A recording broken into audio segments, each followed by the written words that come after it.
Welcome back to Dead Reckoning TV. I'm Dr. Brian Mattson. Today, in our Above the Pay Grade segment, we are going high above our pay grade, and we are talking to pastor, blogger, Zach Nielsen. Zach serves with the Vine Church in Madison, Wisconsin, and he is joining us again. Zach, it's great to have you. Thanks for joining us on Dead Reckoning. It's great to be back. So good to be with you guys. So you're a busy guy. You're serving at the Vine Church in Madison, which is a very, as I understand it, stodgy, fundamentalist, conservative Christian enclave there in Wisconsin. Is that right? Yeah, that would probably be the exact opposite of what we got over here.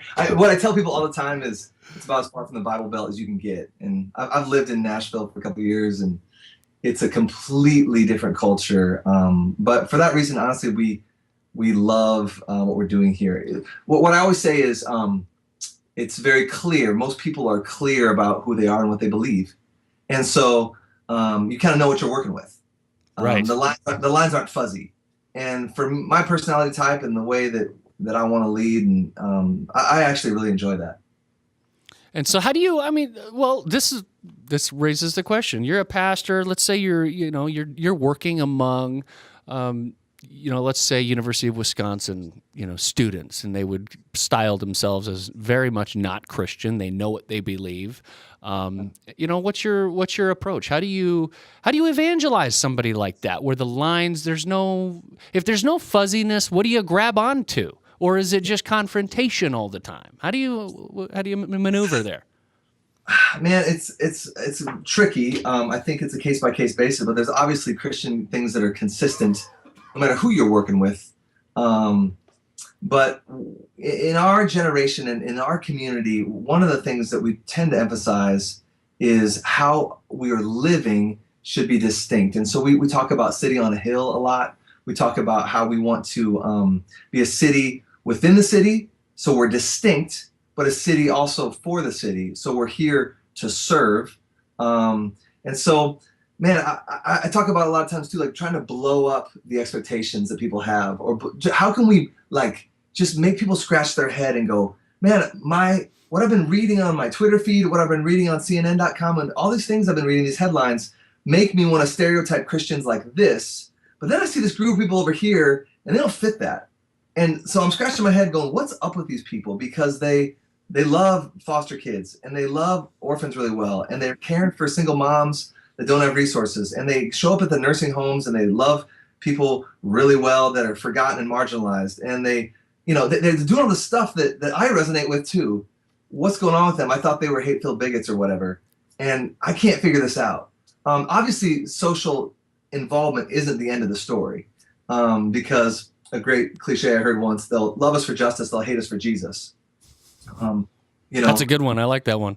But so we got to be aware of that, and we're never going to back off. That we're here to declare something. It's not just demonstration; it's declaration and demonstration. Not the same, but never to be divorced from one another. Ephesians 2:8-9. So I got to be careful and start preaching here. But that's one of the things that we really try to emphasize. Well, you don't have to be careful about preaching on this show. That's exactly why we invited you. But I like that, declaration and demonstration. I like to call that, not playing up to the stereotype. Whatever the stereotypes are of Christians, let's not just mindlessly fulfill the stereotype for others. Well, Zach, let's talk about your other life. Yeah. You're a pastor, but you're also sort of you're a popular social media kind of guy and blogger. You get a lot of blog traffic. You do a lot of aggregating on your blog and pointing people to cool, helpful links, funny things on the web, basketball highlights. I'll never really understand that one, but basketball highlights.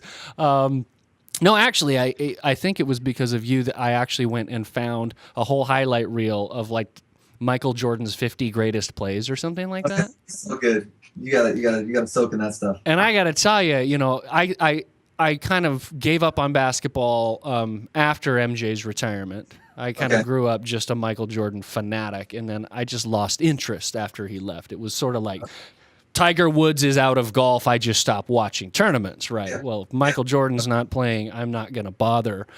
So thanks for tipping me off on that, because MJ, there's nobody better. He just killed It's it. true. It's true. So uses for the internet. We see this a lot. Christians think about the use of social media. Is it edifying? How do we use it in a responsible manner? How does our worldview inform our internet consumption? Right. Are we so devoted to this thing that we're missing out on real life community right here and now? I suspect as a blogger and somebody in social media that you do some thinking about these things as well. Yes, sir. What are some thoughts that you have about using the internet responsibly? Do you? Right. Man, I can only speak for myself, and there's obviously I wouldn't want to lay a burden on anybody else, and so this is just my conscience kind of speaking and how I've been processing lately.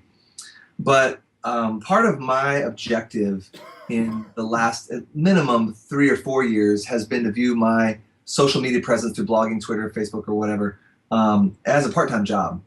And so it's in my best interest to have a very consistent presence on the internet because it pays. And I'm, got 4 kids, and part of church planning is we're working part-time jobs for at least 1 more year. And so I'm pretty engaged. I'm pretty dialed in, and like people will forward me things. Hey, did you see this? And I sarcastically respond, "Don't you remember that I own the internet?" I saw it like 5 days ago. Like, no, I mean, that's of course once in a while someone will get me, but like anyway, it's stupid. But I do spend a lot of time. If it's on the internet, it's there. There's a disturbance in the forest, and I'm dialed in.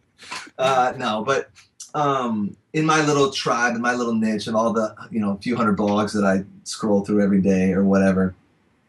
But man, I've been really rethinking that, and mainly because there's maybe a sense in which the financial pressure, the need to have a part-time job like this is diminishing a little bit. The church is growing, and there's some other things happening in our lives. And just kind of wondering, like, man, what's really edifying for me personally? Like, when I find that my default setting is any downtime doesn't mean anything other than iPhone in hand, scrolling through Twitter feed. And I find myself doing that literally, 25 times a day. Right. Like if my gut says if I were to have the cumulative effect, if I were to quantify the cumulative effect of that, how much time would that be a week? Is that 5 hours, 10 hours? I mean, I don't even know, but my gut says it's a lot. It's a lot, yeah. And how much, if I were to compare that with something else, like practicing piano or reading John Frame's Systematic Theology or going on a walk outside, how about just investing in my family? How about, whatever, like, is there a more edifying approach to just my life than constant engagement in social media? Because the other thing I'm noticing is this. I have only so much emotional bandwidth is what I talk about in my head. There's only so much space for emotionally, and everybody's gonna be different with this one. But for me personally, like, my heart will go down some rabbit trail emotionally with some little Twitter war that I'm observing between some Christian that I really respect and some other Christian on Twitter that I would have some serious concerns about their theological views or whatever. Right. And I'm observing this thing go down on my phone and back and forth, and I'm curious and I'm engaged, and then I'm thinking, what would I say to this person? And then I'm writing my blog post in my head, or I'm, maybe I'll engage, maybe I won't, but all that's taking up emotional energy. And I've really been wondering, like, is that worth it when God, as a pastor, God's not holding me accountable for the Twitter sphere. God's not holding me accountable for the crazy blog comment section. Wait a minute, you own it, don't you? Well, yeah, on the bad days. But like, God's holding me accountable for my wife, my kids, and my church. Right. And how can I maximize my emotional bandwidth, my emotional energy, my intellectual energy for the things that God's truly holding me accountable to? And that's not to say that it's all bad, but man, I've just been really rethinking my use of it. What are your thoughts? Well, it sounds I couldn't agree more. Again, I think as Christians, we have to be careful to say this stuff is the problem. The stuff Exactly. is not the problem. These are tools. I mean, technology. These are blessings from God. The ability that I can reach out and tweet Zach Nielsen and talk to you instantaneously is just incredible. Right.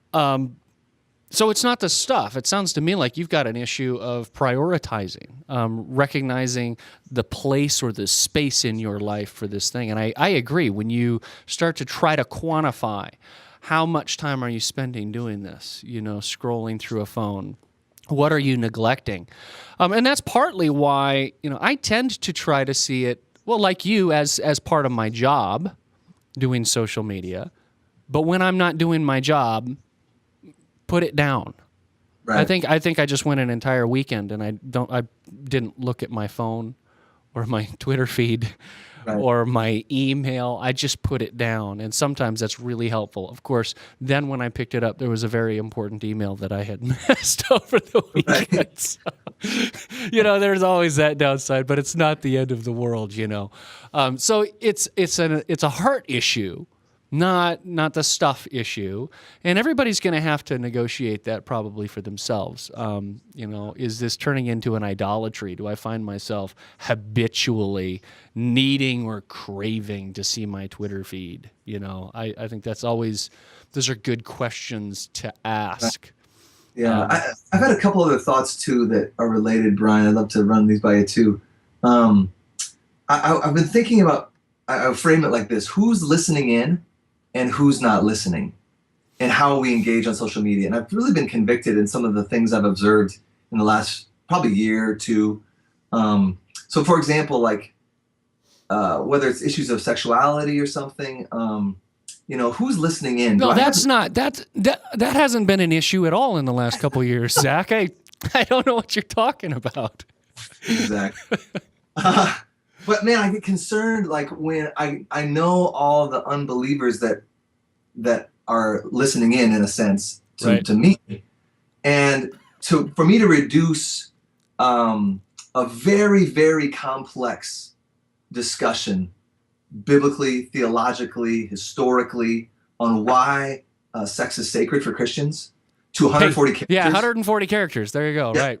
And I think this really ties into what we were talking about earlier. It's just, I fear that it's feeding more stereotypes than it's helping. Okay. Like I put out this blast of my position on this is this. Okay, well, I'm glad that you have a voice for your position. Right. But what is somebody who doesn't know Jesus? What are they hearing? Do they understand all this huge foundation of theology and this from this book that you've been soaking in for the last 20 years that's informing that? And have they even ever had an opportunity to sit down with someone like you and have that unpacked so that maybe they might not agree, but at least you're not reduced to some simplistic soundbite. Right. That's a great point. I'm concerned about who is listening in, because so many of these Twitter or Facebook posts or whatever, I'm just wondering, do you have any unbelievers that read you? Because if you do, I get concerned. Again, yeah, and that too gets to a very challenging point when you're involved in social media too, Zach, and that is, who is your audience? Who are you intending to reach? There's an awful lot of bloggers and people on Twitter who other Christians are their only audience, and that's all they really care about. Usually it's to snark and snipe at them and tell them what bad people they are. Right. And again, it's like, if that's the tone, I don't even want to be engaged. I don't want to participate in that. Right. Yeah, I agree. But I guess I just have this deep burden to, as this controversy, debate, maybe best case scenario discussion progresses into the future, that Christians would not let themselves be reduced to sound bites. But if you want to talk about it, hey, let's talk, but let's give this discussion or room to breathe. Because if you're not gonna allow this to have room to breathe and give me maybe a chance to really explain beyond 140 characters why this is such a big deal for us, I don't even want to go there. Yeah, I almost think that's true. That's not even just with the, whether it's the same-sex marriage issue. I actually have come to the conclusion that Twitter's terrible for arguing about anything. Amen. I find Twitter very useful for sharing links and content with people. That's basically all I really use it for is read this article, this is great, and it's got a link and people can see it. Anytime you try to get into a debate, I mean, I've had people argue with me, Zach, over stuff that is so unimportant, and I thought that I was writing and being crystal clear. Right.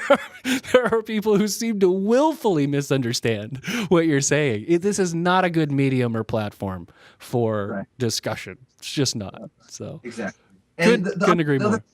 The other thing, another viewpoint I've been really processing on. Again, I don't think my thinking is fully realized on this one, but from the other perspective, who are the unbelievers that are listening in? So who is listening, but then who's not listening?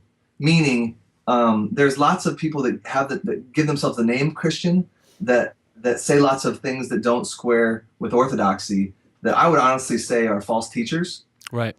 And in a sense, maybe enemies of the gospel. And as I read the New Testament, especially Paul's epistles to Timothy and to Titus, it seems like the emphasis is not discuss. There's no discussion to be had. It's rebuke with patience. He uses the word patience quite a bit, but it's rebuke with patience, gentleness, but it's rebuking. And if there's no listening, we avoid. So we don't go back and forth on Twitter with people that are false teachers. You know, and we don't. And granted, that's in the environment of the church. He's writing to people that are attacking the church. But I guess I would say an implication, I think, would be, you know, it's like if it's really false teaching, which I believe a lot of this stuff is, we avoid. You know, we don't engage. If there's no ears to hear, we don't engage. Right. Those who warn a divisive person once and then have nothing to do with them, he writes, you know, to Titus. Yeah, I hear you there. You run into the problem then about speaking to the people that person's influencing. So that becomes a little bit of a different issue. I mean, if a guy's got a megaphone on Twitter blasting out error, you know, this might not be everybody's calling, but maybe somebody might have the calling to say, no, I'm going to call this guy out and warn all of his followers that this guy's bad. So I don't know. That's it's a tough one. I know it's complex and it's coming out of my mouth here. I'm like, maybe it's just because I'm a pastor. Yeah. And I know that like God is calling me to, like, I'm accountable for my people who are members in my church. I'm not accountable to, again, like I said earlier, my Twitter feed. Right. You know, so maybe that is the case, but I don't know. I sometimes I just feel like there's too much. We're giving too much publicity. Like we don't need a Twitter. If you're a Christian, we don't need to be drawing attention always to the latest. Just drawing attention to the latest. Whoever's saying whatever crazy about what other unorthodox thing. Controversy. Yes. I don't think we need to draw a lot of attention to that. Honestly, I'm not sure what good it really does, unless because I see that a lot. Like, hey, check out what this guy said. It's crazy. Okay, well, yeah, and that's been happening for a good, 4,000, 6,000. No, but Zach, it's even worse. It's when people do that about teachers who are not unorthodox. That's what always kills me is you always got the types that are the heresy hunters who are just, did you see what whomever said today? And it's a pastor who's certainly a sinner, certainly not perfect, certainly has deficiencies, but unorthodox, heretic? No, not even in the slightest, So, yeah, I think there are people who just feed on that kind of controversy, and it can be unhealthy. Yeah. So I've been thinking about that, like who's listening in and how are they hearing it, and who's just not listening. They don't have ears to hear, and I think the approach in a lot of cases is simply to disengage, not to engage. Right. So I don't know. That's been feeding my heart in terms of like what social media and Christianity and leadership and how is this moving forward in the future. And I don't know. Maybe that's helpful, but. Well, I thought it was helpful. It was a helpful discussion. Nice knowing what you think about these things, and it gives lots of food for thought for our viewers on their use of social media and blogs and Twitter and Facebook, and how much time are you investing in this? And one of the things I like that you said, Zach, is what am I accountable for? That's a a question people really should ask themselves. What is God going to hold me responsible for? And it is not probably the day of judgment will probably not include you did not spend enough time arguing on Twitter. Well said. All right, Zach Nielsen, thanks so much for joining us, coming back to deadreckoning.tv. Tell our viewers where they can find you on the web. www.takeyourvitaminz.blogspot.com and then at ZNIELSEN at Z Nielsen on Twitter. Fantastic, Zach. Thanks for joining us today, and you have a great rest of your week. It's great to be with you guys. Blessings. Blessings to you too. Thanks.